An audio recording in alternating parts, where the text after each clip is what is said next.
Hello and welcome to our YouTube channel. आज की इस वीडियो में हम लोग बात करने वाले हैं कि बीसीईसी नर्सिंग का जो एग्ज़ाम हुआ था उसका काउंसलिंग कब होगा और उसका डेट कब आएगा। तो चलिए बिना समय को गवाए वीडियो को शुरू करते हैं। तो आज की इस वीडियो का टॉपिक है काउंसलिंग कब तक स्टार्ट होगी, इम्पोर्टेंट डॉक्यूमेंट क्या है और कटअप क्या रहेगा इस बार नर्सिंग के लिए। तो काउंसलिंग डेट जो है वो यूजी मैक के काउंसलिंग के बाद होगी। यूजी मैक यानी कि बिहार में एमबीबीएस, बीडीएस और वेटनरी के लिए काउंसलिंग चल रहा है।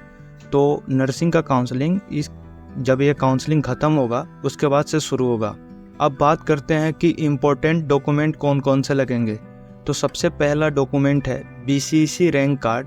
उसके बाद से बीसीईसी का एडमिट कार्ड, जो आप लोग एग्ज़ाम दे रहे होंगे उस समय आपको एडमिट कार्ड मिला होगा, वहाँ पे टीचर साइन किए होंगे।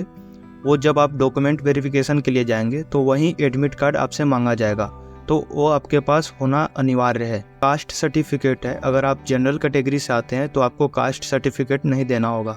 अगर आप जनरल के अलावा किसी भी कैटेगरी से आते हैं तो आपको कास्ट सर्टिफिकेट देना अनिवार्य होगा। और कास्ट सर्टिफिकेट आपको रिसेंटली जो इस 2024 का ही देना होगा, पहले के नहीं दे सकते हैं। उसके बाद से मैट्रिकुलेशन सर्टिफिकेट, जब आप 10th का एग्ज़ाम पास किए होंगे तो आपको एक सर्टिफिकेट दिया होगा।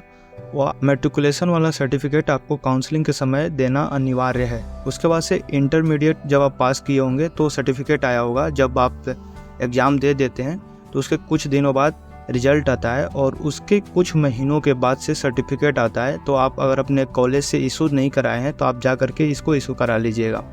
उसके बाद से आधार कार्ड और फिर डोमिसाइल सर्टिफिकेट। अगर आप बिहार से बिलोंग करते हैं तो आपको डोमिसाइल सर्टिफिकेट देना है।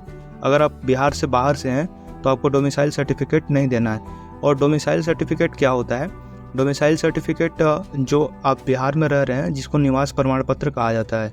उसके बाद से गैप सर्टिफिकेट, अगर आप 12वीं का एग्ज़ाम देने के बाद से डायरेक्ट एडमिशन नहीं लिए हैं, कुछ सालों का गैप है, तो आपको अपने तहसील या फिर किसी सिविल कोर्ट से जा करके या एसडीओ कोर्ट से जा करके आपको गैप सर्टिफिकेट बनवाना होता है, जिसका खर्च लगभग 200 से 300 के बीच में आता है। आप इसको आसानी से बनवा सकते हैं, इसको बनवा करके रख लीजिएगा। अब अपने नेक्स्ट वीडियो के टॉपिक की तरफ चलते हैं कि नर्सिंग का कटअप क्या रहेगा।